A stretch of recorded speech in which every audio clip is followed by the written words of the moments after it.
Hola, muy buenos días. Hoy tenemos acá a Moscoso, tenemos a Aguilar, que nos van a hablar de un tema novedoso, un tema interesante en la narrativa de las clases. Pero en este caso sería el abandono de la narrativa, ya donde vamos a ver la enseñanza centrada en el estudiante y cómo se desarrolla el proceso de aprender a aprender en el aula. Ellos nos van a hablar de este tema que es tan importante para los días de hoy en las aulas, donde hay una constante transformación para el aprendizaje de los estudiantes. Pues entonces le vamos a dar la palabra a Moscoso, le vamos a dar la palabra a Aguilar para que ellos nos den su disertación. Buenos días con todos. Como ya lo mencionó el máster Gran, el tema de hoy es el abandono de la narrativa, enseñanza centrada en el estudiante y aprender a aprender. El objetivo de esta clase es explorar la importancia del abandono de la narrativa en la enseñanza, promoviendo un aprendizaje centrado en el estudiante. Antes de continuar, Paulo Freire dijo una vez,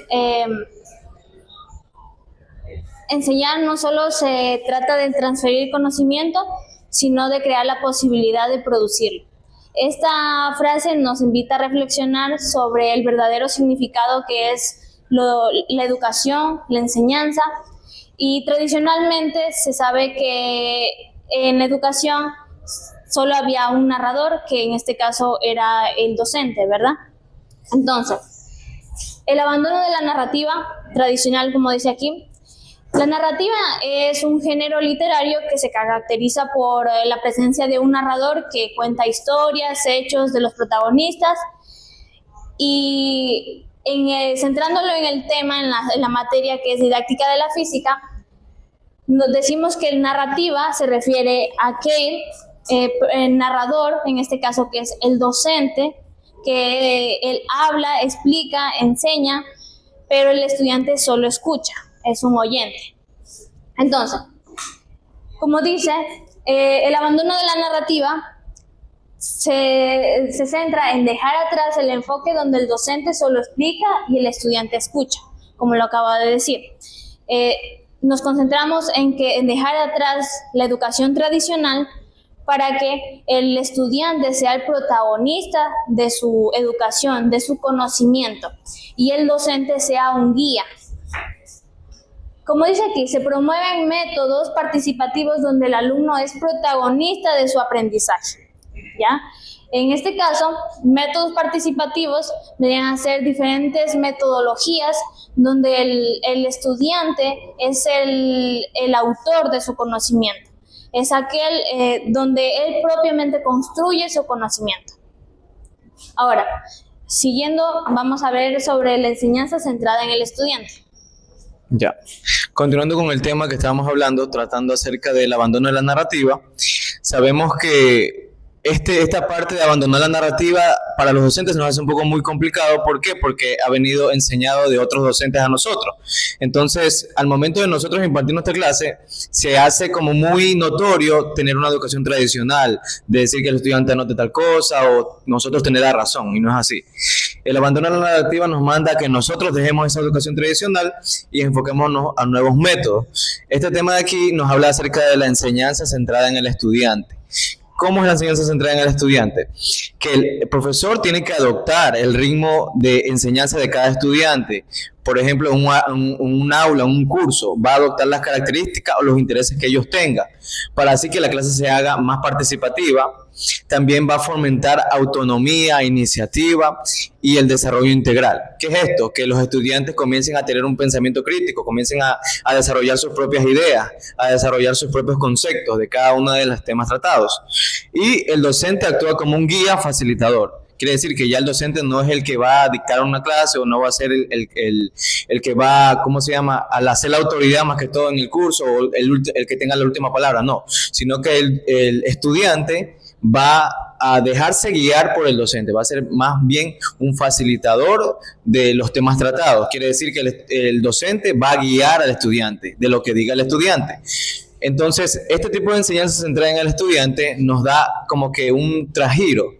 Cambia todo en el aula, hace que el ambiente cambie, porque en sí ya el estudiante viene a ser el que aporta y el docente viene a ser el guía nomás, el que los va guiando de acuerdo a sus aportes o a sus ideas.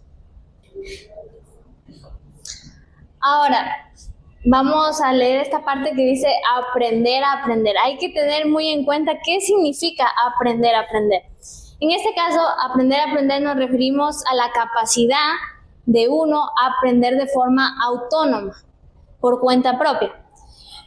En esto se desarrolla habilidades para reflexionar, analizar y cuestionar el conocimiento. Cuando hablamos de cuestionar el conocimiento nos referimos a cuestionar si lo que aprendo está bien o está mal. Entonces, aprender a aprender se trata de aquella habilidad que se trata de aprender por cuenta propia, a buscar el conocimiento por mí mismo y a cuestionar lo que aprendo, ¿ya? En esto está también lo que es las fuentes de información, a cuestionar si esto es real o no. Y dice que también promueve un aprendizaje autónomo, crítico y significativo. Al aprender por cuenta propia, cada estudiante logra una mayor comprensión del tema, pues busca de diferentes maneras lo que conlleva, lo que trata el tema que va a aprender. Entonces, como dice aprender a aprender, en el abandono de la narrativa, es que el estudiante va a construir su conocimiento, ¿ya? En esto usamos lo que es el constructivismo, que se basa en lo que se ha aprendido previamente, y en esto cada estudiante va a construir su conocimiento de manera autónoma. Ya.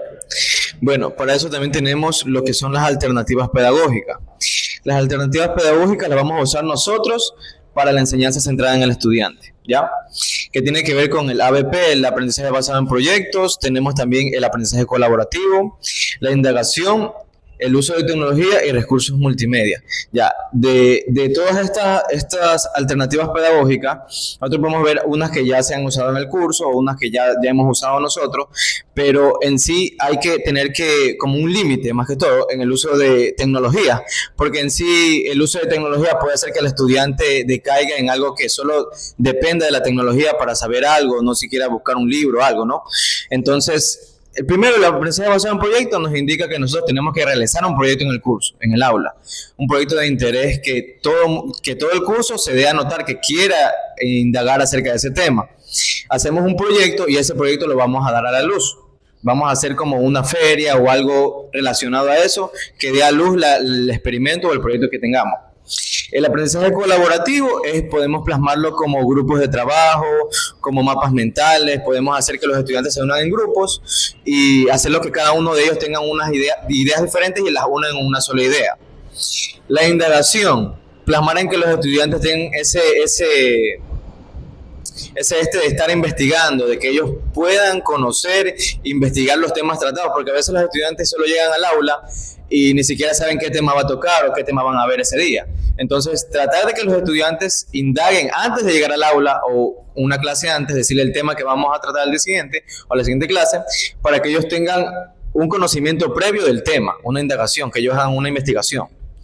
Y el uso de tecnologías y los recursos multimedia, tenemos que, como ya dije antes, tenemos que muchas veces abstenernos un poco porque quizás ellos dependen de la tecnología a veces, porque estamos en este medio. Entonces, eso hace que ellos no tengan un pensamiento crítico, sino que dependan más de las IAs o de la inteligencia artificial. Entonces, tenemos que también, utilizarlas, pero no al exceso, ¿ya?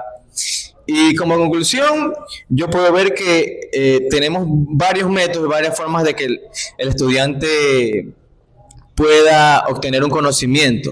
En este caso, a través del abandono de la narrativa, a través de que el maestro centre su conocimiento en el estudiante, ¿ya? Y por eso podemos utilizar cada una de estas técnicas. Entonces, como resumen, cuando hablamos de abandono de la narrativa, hablamos de dejar atrás lo que es la educación tradicional y centrarnos más en una educación donde el estudiante sea el protagonista y el profesor sea un guía.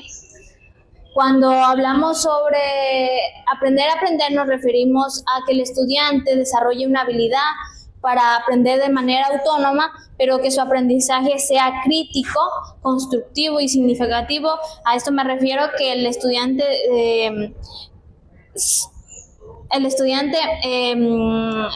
critique en sí lo que está aprendiendo, si está bien o está mal. Entonces, esto sería todo. Muchas gracias. Muchas gracias a Moscoso por esa interpretación que le dieron aquí a esta actividad, que es una actividad sumamente importante, como bien mencionamos al principio, donde los estudiantes en este caso se convertirían en los propios actores de la gestión de su conocimiento, de su aprendizaje, y que los motivaría a fortalecer ese análisis crítico que es necesario en los días de hoy para que los estudiantes puedan crear sus propias narrativas o sus propias explicaciones a los diferentes conceptos que se les muestren en cada una de las actividades que se desarrollan en el aprendizaje. Además, ¿cómo se pudiera llevar todo esto a cabo dentro de una actividad de clase? Bueno, se les puede dar un artículo a los estudiantes para que lo analicen, se les puede brindar un video relacionado con el tema que están aprendiendo, cosa que les dé una fortaleza a ellos, que puedan observar, que puedan leer, que puedan analizar, que puedan interpretar y que puedan hacer su propio resumen de este caso. Pues entonces, muchas gracias. Esperemos que sus comentarios referentes al video motivador para mejorar cada una de las clases y con ello el aprendizaje de los estudiantes, visiten el canal y así lo vamos a ir fortaleciendo. Suscríbanse y den su criterio para poder seguir llevando más videos constructivos para la vida estudiantil y la vida universitaria en general. Muchas gracias.